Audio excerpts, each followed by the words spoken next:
Bonjour, aujourd'hui nous allons avoir un cours sur les systèmes de fabrication. Nous allons d'abord voir la problématique du jour.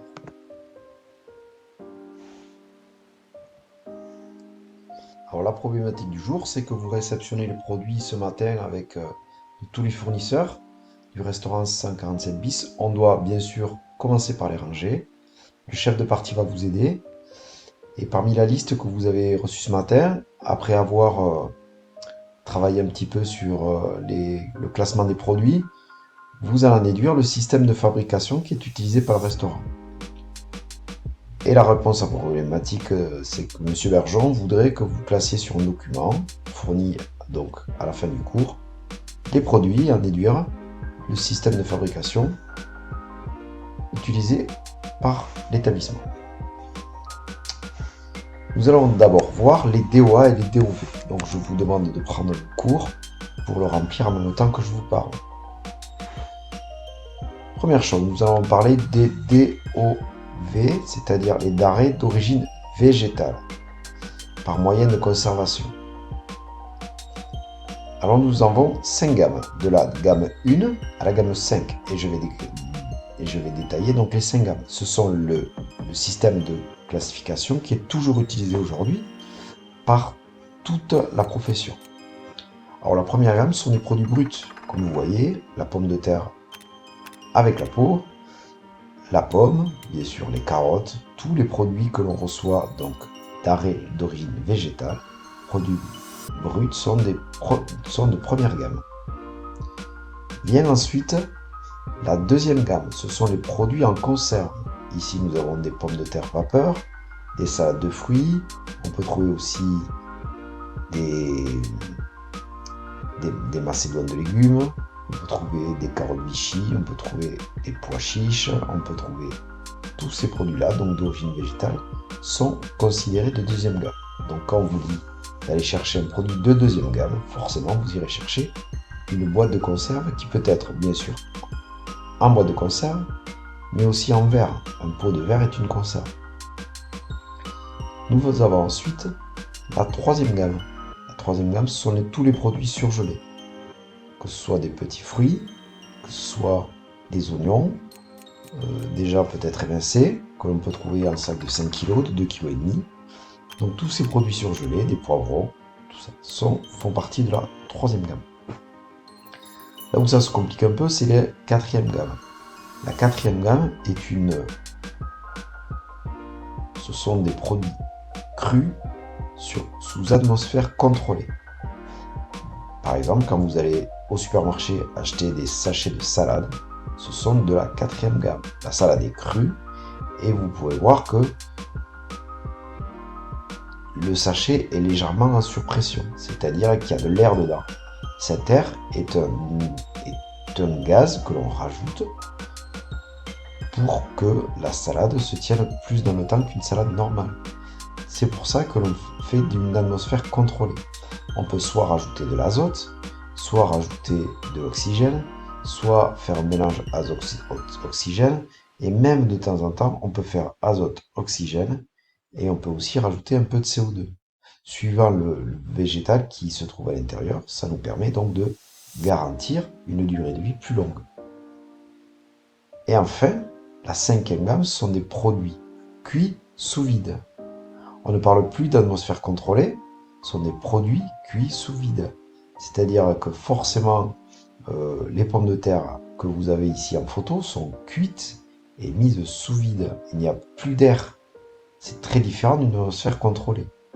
C'est la petite erreur que l'on fait de temps en temps en pensant que le produit de cinquième gamme est un produit cuit sous atmosphère contrôlée. Non, il n'a plus d'air.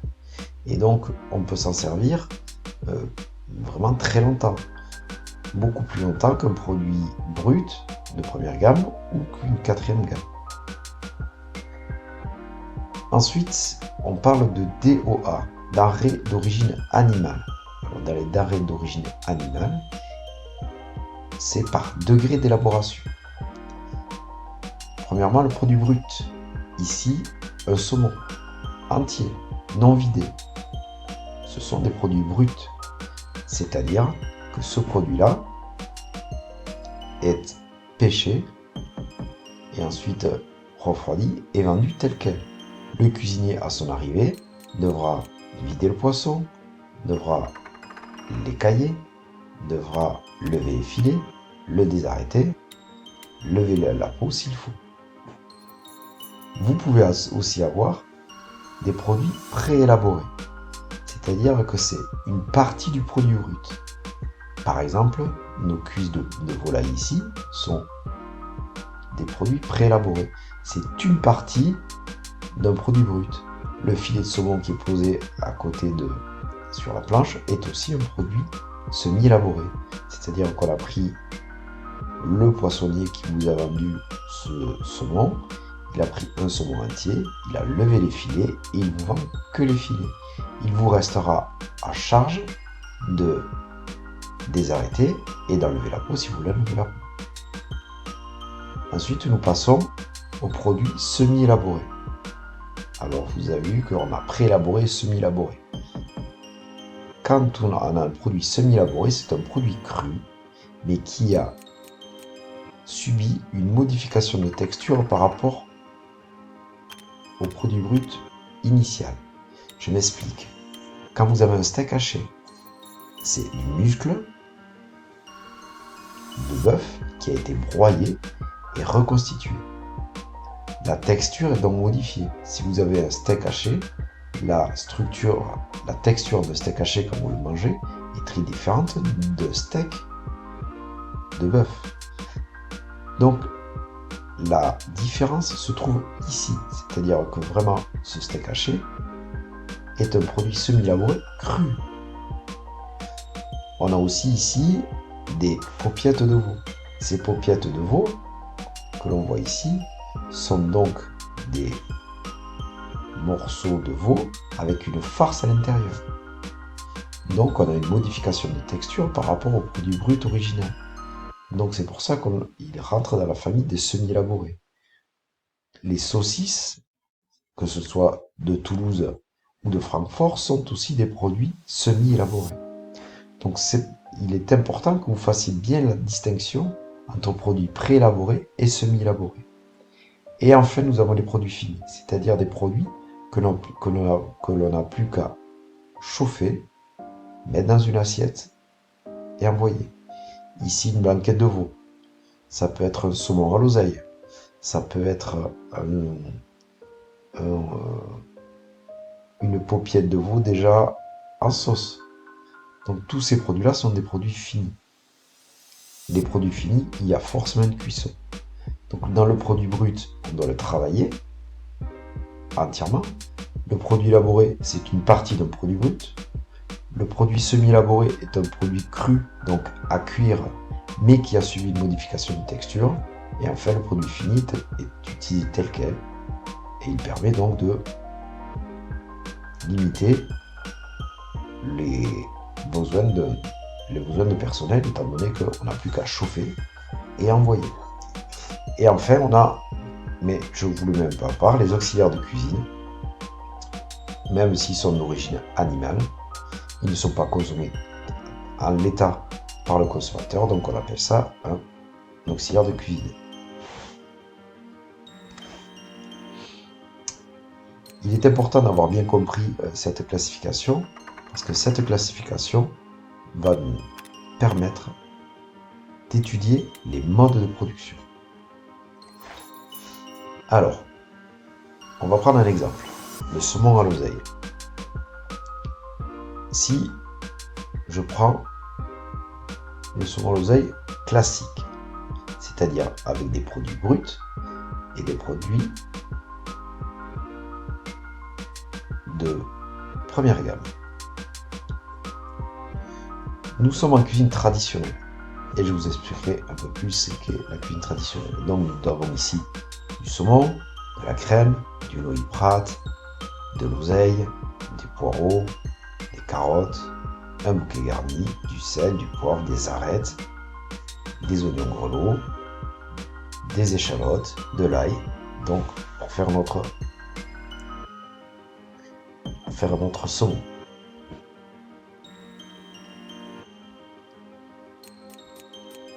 Donc on a 12 éléments.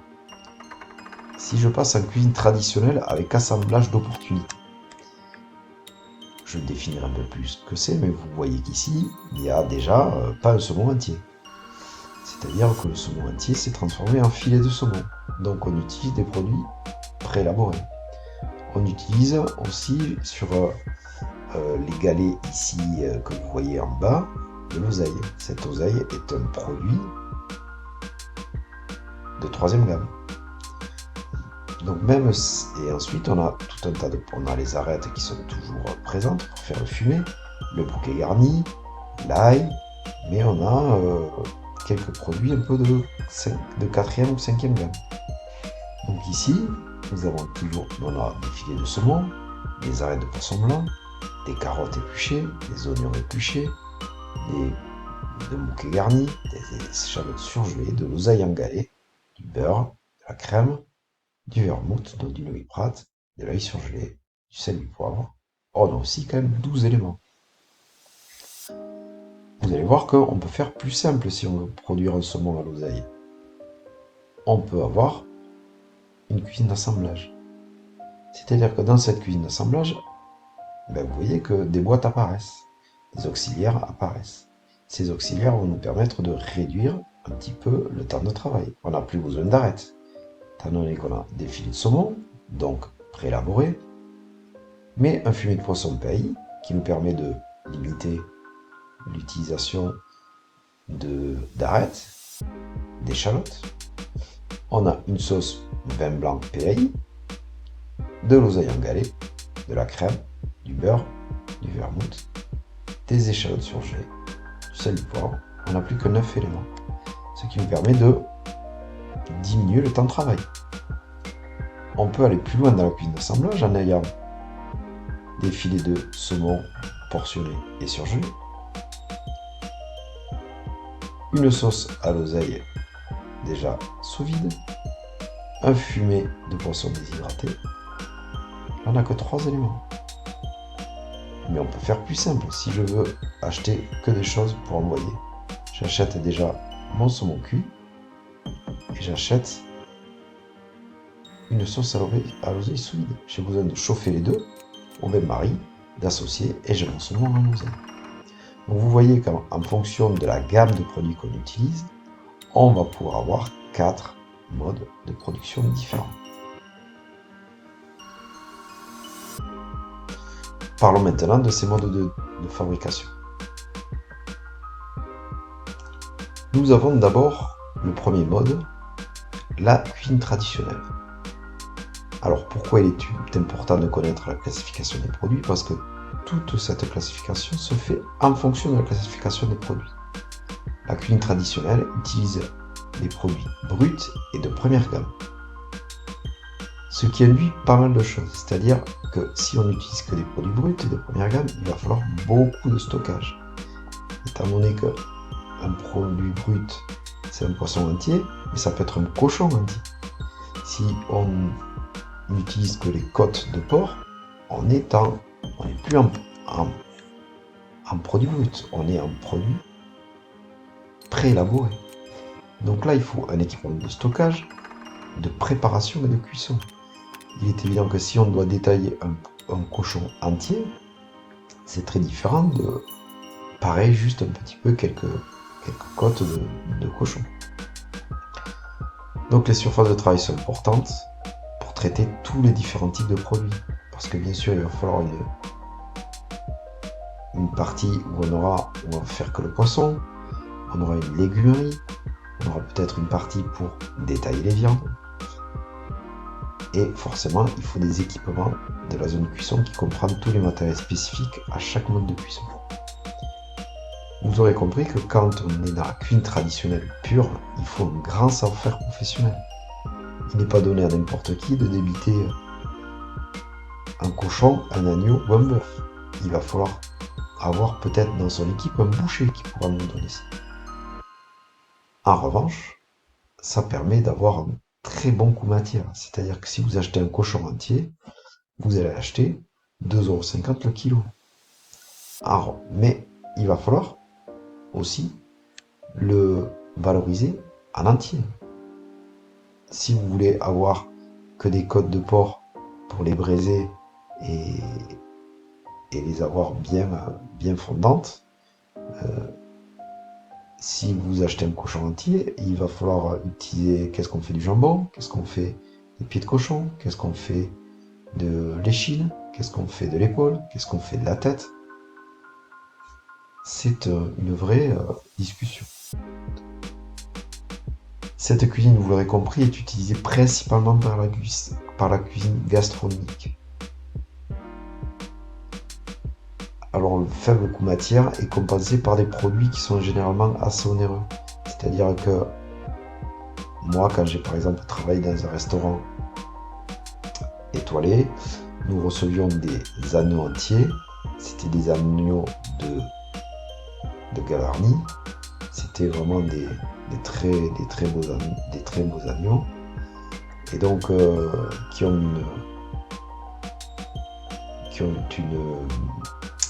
une IGP. Et cette IGP-là, ben, ça se paye un peu plus. Alors ce modèle, il est remis un peu au goût du jour depuis qu'on a les phénomènes de locavore, c'est-à-dire on a des clients qui veulent manger des choses qu'ils connaissent et pas très loin du restaurant où ils vont manger. C'est-à-dire que dans un rayon de 50 à 100 km, ces clients-là, aidés par les chefs qui adhèrent à ce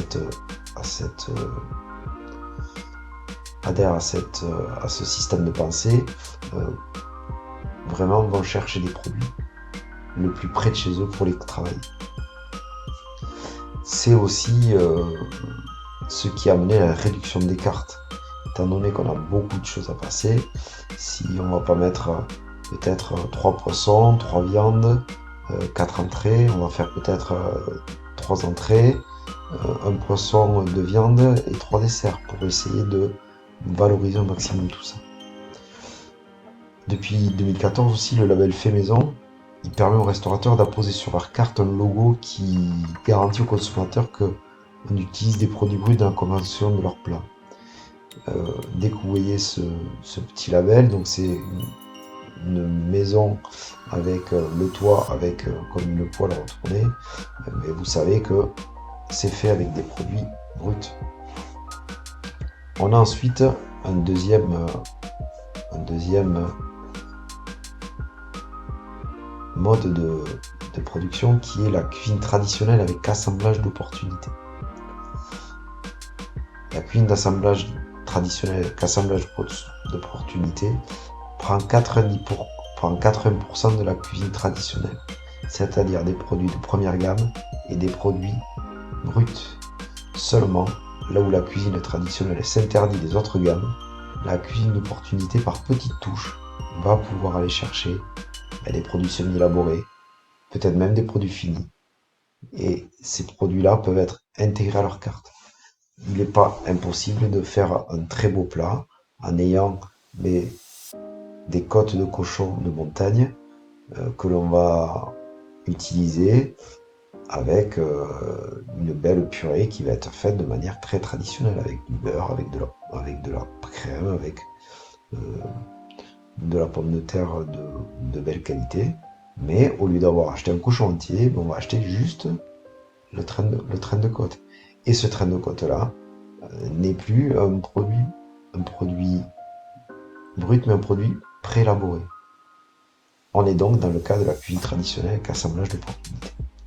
Il existe aussi un troisième sorte, c'est la cuisine d'assemblage. Comme nous avons vu précédemment avec notre saumon à l'oseille, on peut acheter maintenant, par l'intermédiaire de l'industrie agroalimentaire, pas mal de produits qui permettent de juste assembler et de proposer un produit d'assez bonne qualité. Alors la cuisine d'assemblage, elle a démarré vraiment dans les années 80. Les normes sanitaires ont été plus strictes et on a été déjà au début d'une pénurie de main-d'œuvre. Ce qui fait que les restaurateurs se sont tournés vers des choses plus faciles à utiliser. C'est-à-dire, pourquoi utiliser des oignons, pourquoi acheter des sacs d'oignons quand on peut acheter de l'oignon de troisième gamme, c'est-à-dire déjà émincé et surgelé.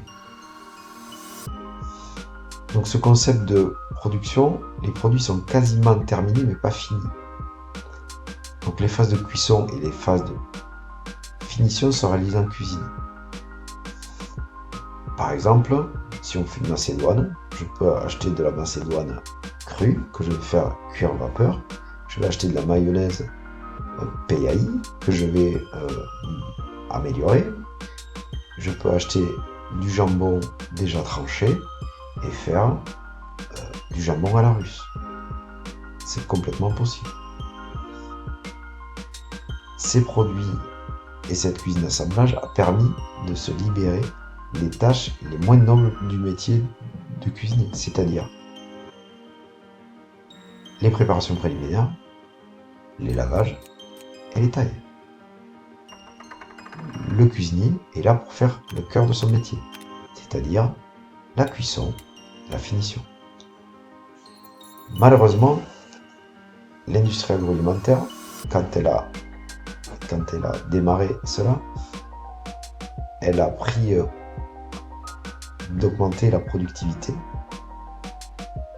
Elle a proposé beaucoup de produits, toujours moins chers que moins chers. Et le problème, c'est que ça a souvent été au détriment du coût. En revanche, la cuisine d'assemblage, étant donné que toutes les préparations préliminaires ne sont pas faites, permet d'utiliser une cuisine très petite.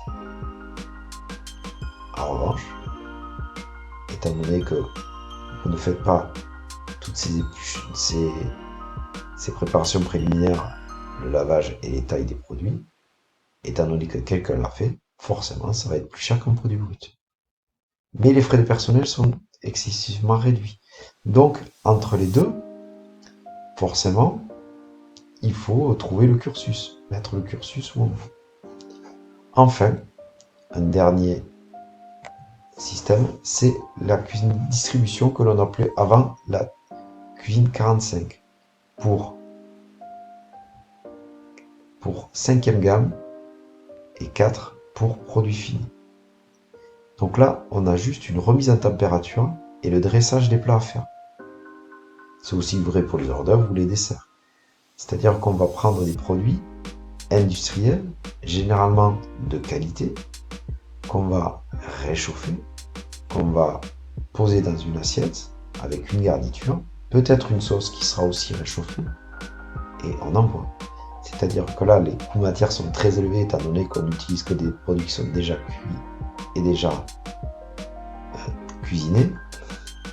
Mais vous n'avez même pas besoin d'un cuisinier pour envoyer de la cuisine de distribution. Donc ça, c'est un modèle qui est très très prisé pour les investisseurs qui sont soucieux de ne pas embaucher de cuisiniers qualifiés et qui veulent réduire vraiment les coûts de production. Il faut savoir que c'est une cuisine de distribution, elle peut être très bonne. Si vous allez manger dans des chaînes de restaurants, vous mangez de la cuisine de distribution. Et c'est bon.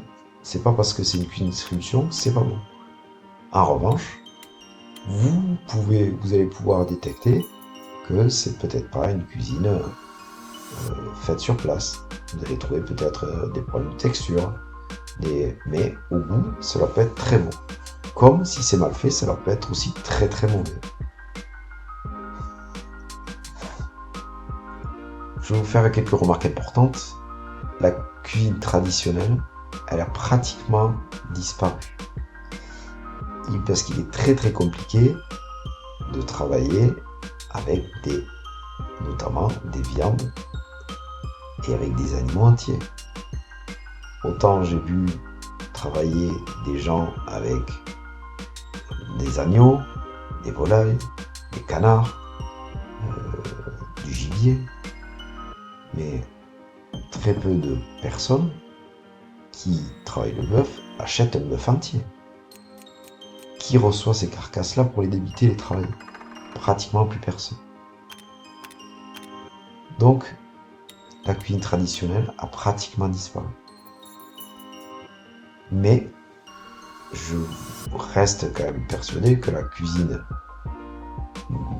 des étoilés, et notamment 2 et 3 étoiles Michelin, se rapproche très très fortement de la cuisine traditionnelle.